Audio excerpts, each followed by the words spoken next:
Salut mes petites tortues.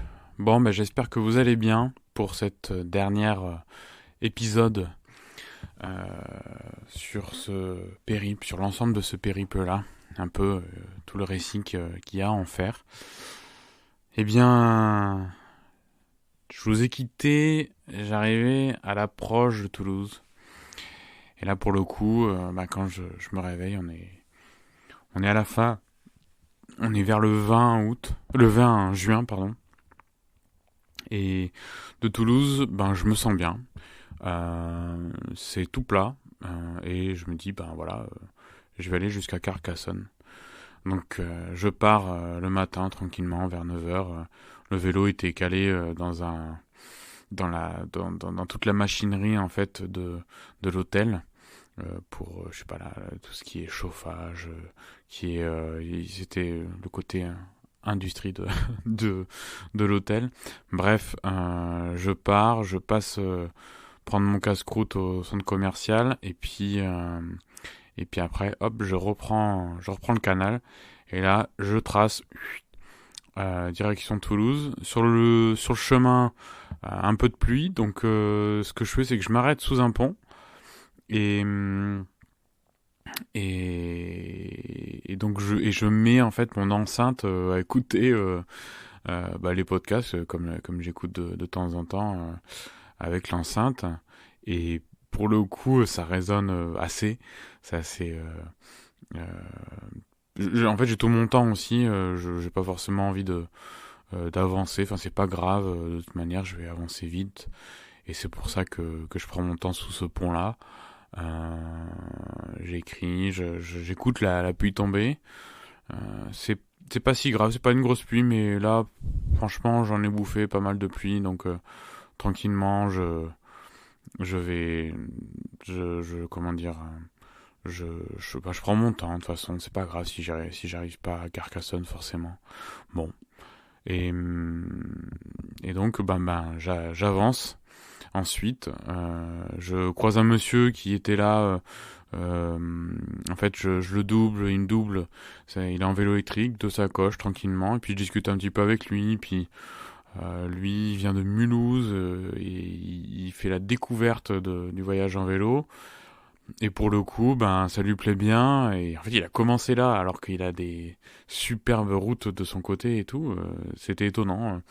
Et je pense que je crois qu'il m'avait dit que c'était un peu un gros trajet, un gros tracé. C'est pour ça qu'il est venu faire le canal du Midi en vélo. Donc voilà, donc c'est cool. Et en arrivant à Toulouse, c'est là qu'on s'est quitté. Moi, j'ai traversé Toulouse tranquillement en vélo.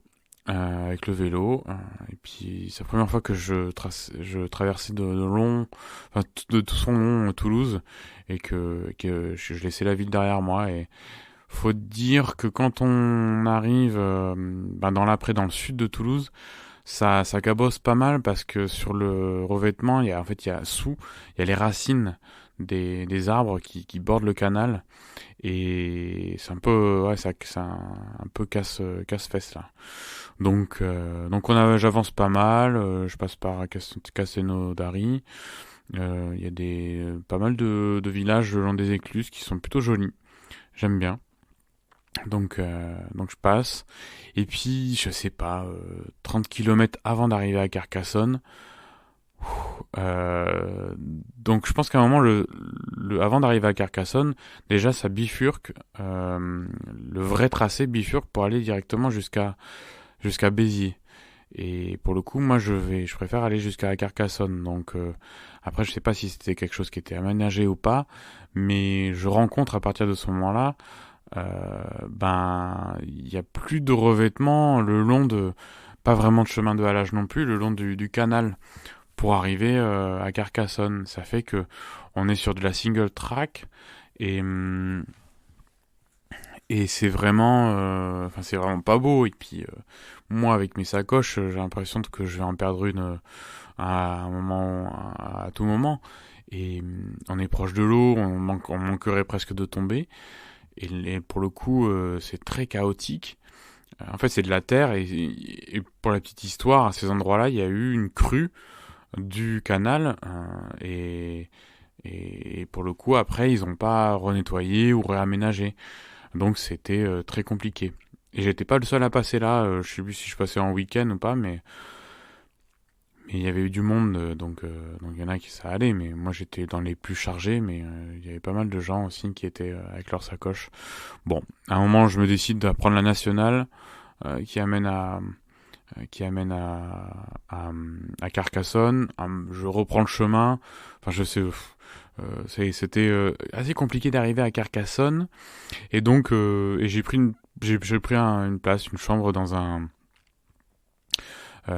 une auberge qui venait de se monter avec un petit groupe d'autres auberges avec d'autres villes aux alentours et je fais la rencontre d'une fille trop sympa qui gère l'auberge et vraiment qui gère ça trop bien, qui rend service et puis ils ont un local vélo vraiment mais génial.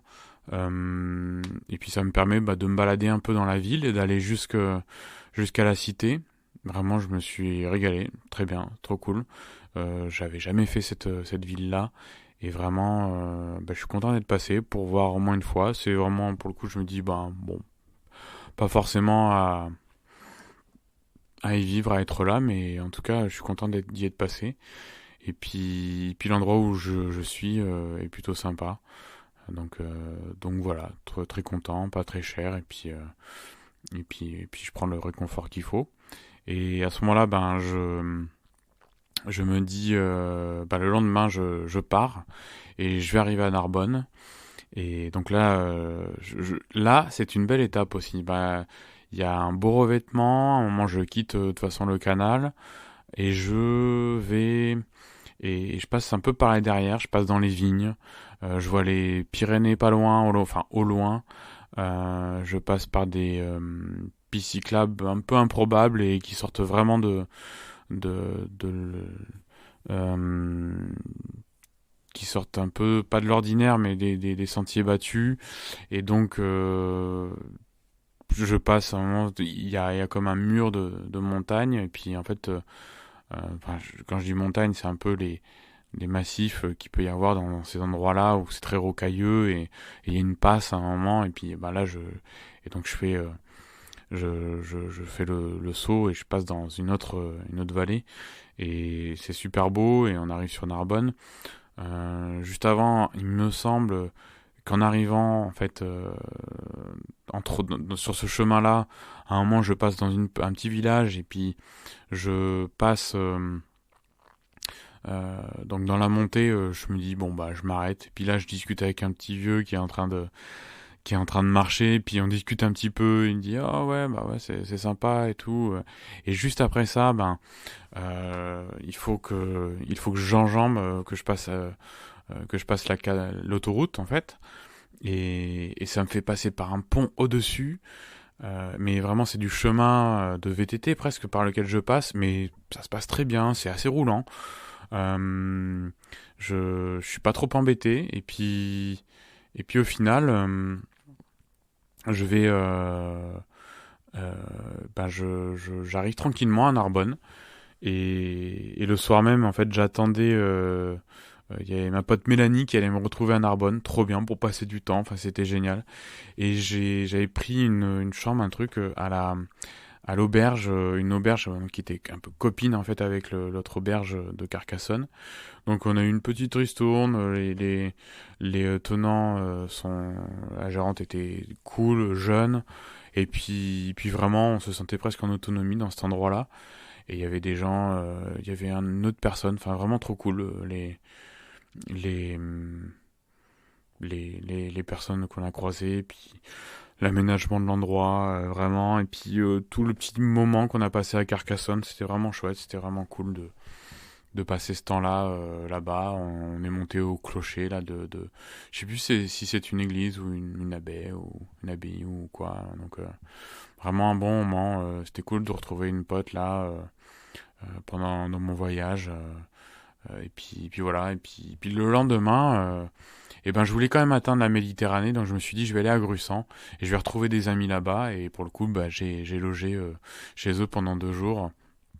Donc je finirai le trajet à Gruissant, donc dans le sud de Narbonne encore plus. Et en fait, donc c'est une route assez tranquille pour aller jusqu'à Gruissant, et on longe un canal qui fait le lien avec la mer. Euh, J'arrive là-bas et je me dis ben voilà, j'ai rallié les deux mers. Donc j'ai aussi vu la Manche, j'ai vu l'Atlantique, tout ça. Et j'arrive à la Méditerranée. J'ai l'impression qu'en fait que j'ai bouclé la boucle un peu. J'apprécie énormément le moment. Euh, on a vraiment l'impression d'avoir atteint une ligne d'arrivée que je ne faisais même pas du tout. Je me faisais pas l'objectif d'ailleurs. Hein. C'est à un moment donné, je me suis dit tiens, ça pourrait être intéressant. Et qu'est-ce que je fais après? Où est-ce que je vais? C'est vrai que dans le sud, là, à cet endroit-là, globalement sur la côte, c'est pas ma tasse de thé. Donc ça me donne pas forcément l'envie d'aller dans ces endroits-là et de longer ou quoi. Après, peut-être que je me suis fermé un petit peu aux surprises ou ce genre de choses. Euh, et en fait, vraiment trop cool. J'arrive. Après, j'ai passé du bon temps. Euh, Sébastien et Marina m'ont vraiment offert des jours de fin de ce périple-là vraiment cool. Et puis en fait, je suis revenu sur Paris ensuite parce que je voulais repartir en Norvège. Et donc, c'est l'objet de tout mon autre des épisodes précédents. Et donc, ben, je voulais partir en Norvège. Et puis, je me suis dit, ben, je vais repasser par Paris pour faire le nécessaire au niveau de l'équipement, tout ça. Et voilà, donc partir sur d'autres aventures. Bon voilà, c'est la fin de ce Remember, de cette partie Remember qui était euh, pré pré périple que vous avez suivi jusqu'au bateau. Et bon bah j'espère que dans l'ensemble ça vous aura plu de suivre ces petites choses, cette pérégrination. Euh, Dans les prochains épisodes et les prochaines productions de Paroles de Tortue, on va aller plutôt vers la rencontre de personnes, d'aventuriers, même plus que moi. Hein, ça sera beaucoup plus intéressant. Il y aura de belles choses à entendre. Donc, donc j'espère que d'ici là, vous allez bien vous porter, que tout va bien se passer. Je vous souhaite de bien belles choses, une belle nuit ou une belle journée. À la revoyure les amis, et je vous dis à plus tard et bon vent. Ciao.